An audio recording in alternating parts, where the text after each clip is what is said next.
எத்தனை சாமி இருந்தாலும் ஆப்பனன்ட்ட அச்சு விட்டு சொல்லவா இருப்பேன் வக்கீலோட கோர்ட்டுல போய் சரண்டர் கொடுப்பேன்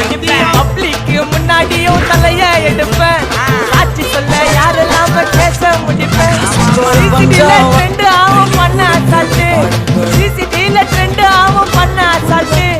வராமையா இருக்கும் பாரு கோய்ந்த ரிசல்ட் வராமையா இருக்கும் பாரு கோய்ந்த ரிசல்ட் கோய்ந்த ரிசல்ட் ஓங்கி பட்டா ஓப்பன் நான் சீல உயிந்தா ஏவண்ணே ஓங்கி பட்டா ஓப்பன் நான் சீல உயிந்தா ஏவண்ணே ஒரு மிட்டாய் போட்டு சீப்ப மச்சான் சால சால மட்டாத்து போயிட்டு வருவேன் மிசால வாங்கலாயி மாட்டடா நான் லேபிளே கொஞ்சம் நேம் பண்ணா கொட்டு மாமா மாமலே வாங்கலாயி மாட்டடா